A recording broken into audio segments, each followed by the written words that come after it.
Hey you all, and good morning. Carpetbagger here, coming to you live from Brunswick, Georgia. And I am in front of something very important to Brunswick, Georgia. This here is the alleged pot that Brunswick stew was first cooked in. Now, I actually love Brunswick stew. You can often get it at barbecue restaurants in the South. It's a very meaty, very thick stew with bits of beans and corn and okra. So good. But yeah, allegedly the first pot, it says right here, in this pot, the first Brunswick stew was made on St. Simon's Island, July 2nd, 1898. But, as with most roadside commemorations of claims to fame, I have found that there is often controversy swirling. So Brunswick, Georgia, they lay claim to creating Brunswick stew, but also Brunswick County, Virginia, also claims that they created Brunswick stew. And some people even say that it was created in Germany. So a lot of people claiming to have Brunswick stew. I'm gonna go with Brunswick, Georgia, because they had the forethought to save the pot and put it here on a pedestal.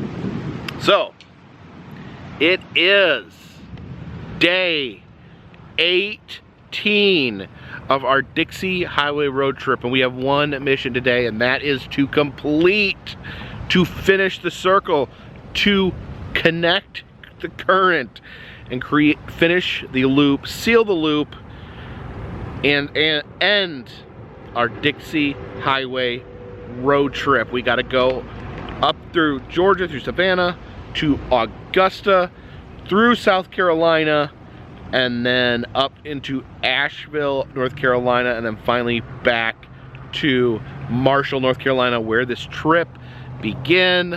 I hope you are ready, so please follow me as we hit that long, lonesome road.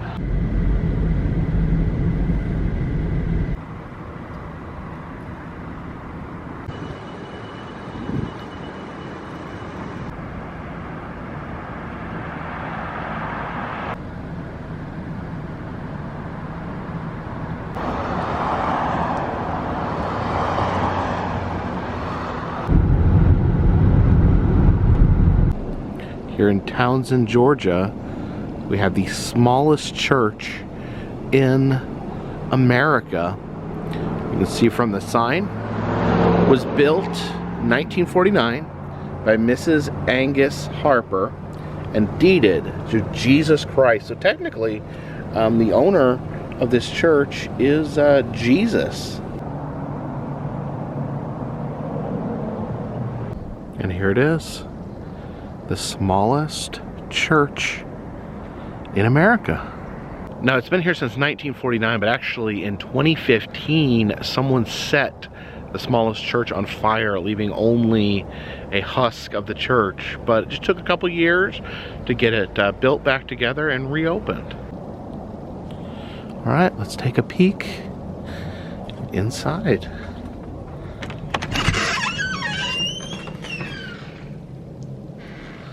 There we go.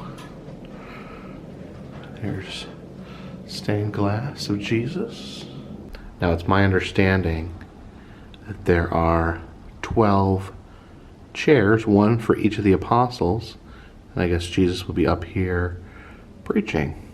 I'm going to go ahead and leave a stack of Carpetbagger Circus Spectacular Sideshow coaster postcards here at the smallest church in America. I think I will leave them underneath this Kleenex table. And if you do decide to come and get one, just take one or two, leave some there so other people can get them. All right, they'll be right under there.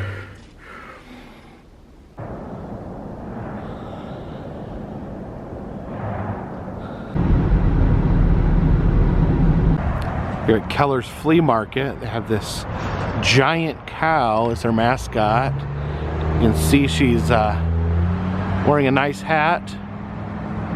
She's got dangly earrings. She's even wearing a diamond ring on her tail.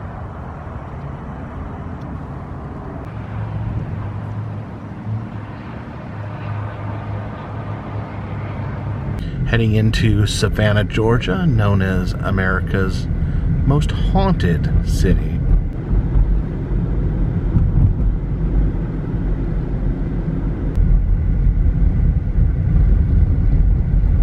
You can see that classic Blockbuster torn ticket sign has been repurposed, but if you look really close, you can see the ghost of Blockbuster.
We have Texco's American Dime Museum. It's an amazing oddities museum here in Augusta, Georgia. Unfortunately, it does not look like they're open currently, but I did previously filmed a video here if you wanted to go ahead and check that out. Now here in Augusta, the train actually runs right down the middle of the street. Kind of shares the street with the cars, and I think I hear it coming.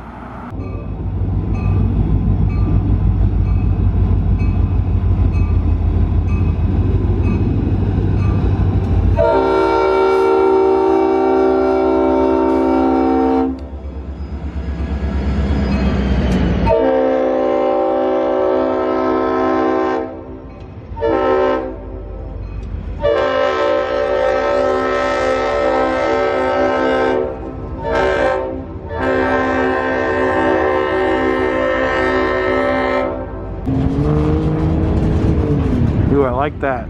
Skull and Bones wearing a little hat.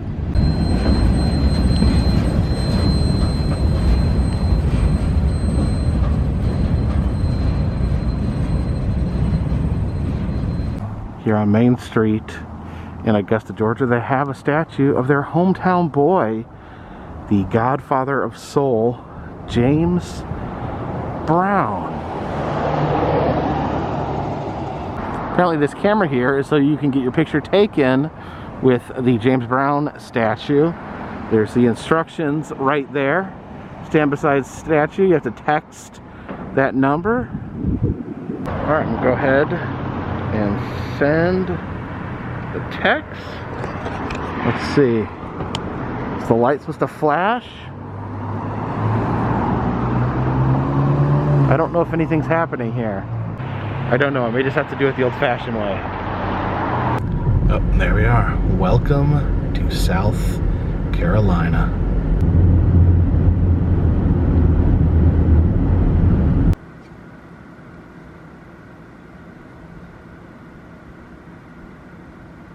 Got a drive-in theater here. Says it's been in business for 75 years.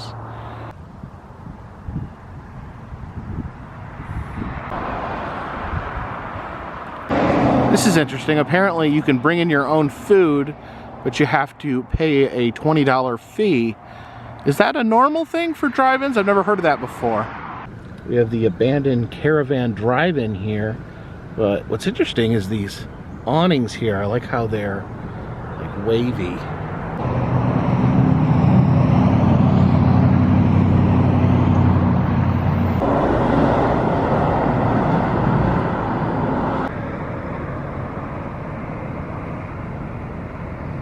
heading through downtown Greenville, South Carolina, and the sun is setting, but we are gonna keep going. We're gonna keep going until we reach our goal or the wheels fall off. Downtown Greenville has the most clearly marked road signs I've ever seen. This is actually really impressing me.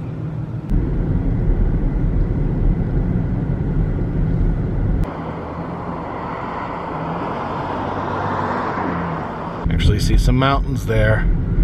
Heading back into my mountainous home.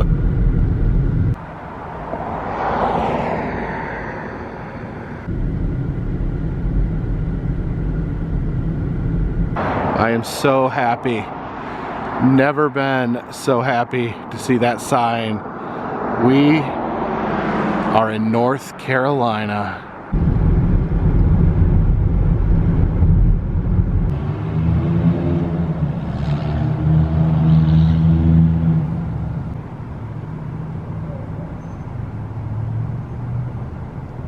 An aluminum fabrication business here. They've constructed this Ferris wheel to advertise their product. You can see all the little advertisements there in place of cars.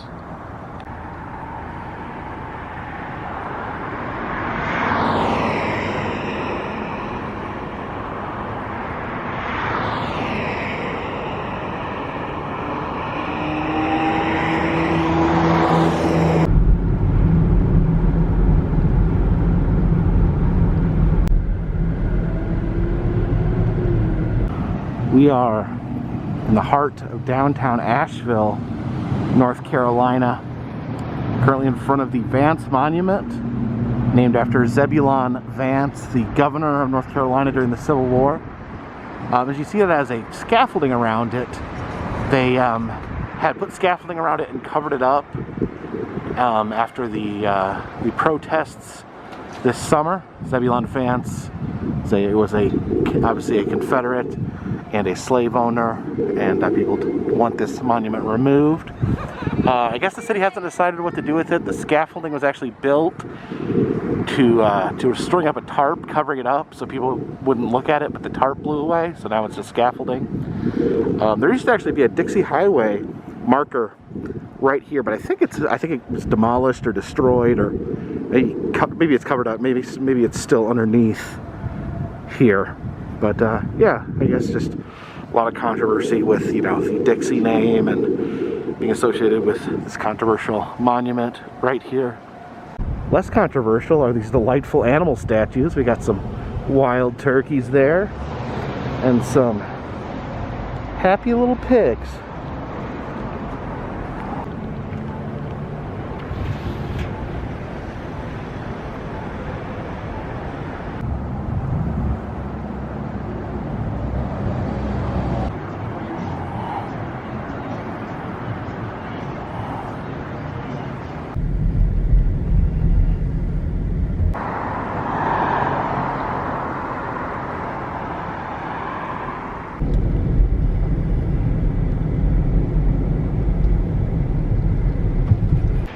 And we are back right where we started from. We are currently in Marshall, North Carolina. If you've been following along, we're in front of the train station that I had a music board that I called Train Controls. And yeah, the Dixie Highway road trip is completed. I stood here in this exact spot. I didn't know how long it would take. I didn't know much. All I knew is I had a map and I was gonna follow it and I was gonna find my way back here. It took 18 days to complete the circle, going down, up to Mackinac, Michigan, Mackinac City, Michigan, back down to Miami, Florida, and then back up the rest of the way to start here in Marshall, North Carolina, right where we started. And I really feel like I've got a different appreciation for just America and how America's laid out. Just traveling these back roads for 18 days without using any freeways, without using any interstate, you kind of get a better feel of like how America is laid out, how America was. You know, we have these wonderful freeway systems that that connect us from one point to the next, and we can get there very quick, and that is an absolute amazing convenience. But I think we don't get an appreciation as much for how America was laid out prior to that, where you had to drive through every main street to get to the next town. You had to drive through the towns and see how the towns are laid out. It's an interesting experience. There's definitely a downside to it as well. One issue I found is it's difficult to find somewhere to go to the bathroom. When I'm traveling, normally I like to stop at rest stops. They're a little bit cleaner. They're a little bit cleaner than most bathrooms. They usually have someone on staff that keeps the bathrooms nice and clean. And here, or sometimes I use bigger, cleaner looking gas stations. But you know, traveling through these small towns, you just kind of keep your eye open and just try to find a gas station that looks like it might have a clean bathroom. And sometimes you cannot read a book by its cover. The looks are deceiving, and you get in there and there are horrors going on in the bathroom. But I don't want to sit here at the end of our trip and just talk about bathroom experiences. Leave a comment in the comment section. Let me know, what was your favorite memory from this trip? What fun did you have? I joked along the trip that you were all my children in the backseat of my car, and it really felt like that. Not that you're children. That part is just, that's for laughs. But it really did feel like I had all you guys in the back with me, that I could show you, and that you were right there with me. And that's just a really, really cool feeling that I've been able to experience. So leave a comment in the comment section. Let me know what your favorite memory from our family road trip was. And as for me, I'll probably take a couple days to rest. This is very, very exhausting. You know how it worked. I think I explained this before, but I would get up as early as possible. Some days I got up as early as I could because I was really tired. But get up as early as possible. I usually aim to get up around 7:30, 8:30.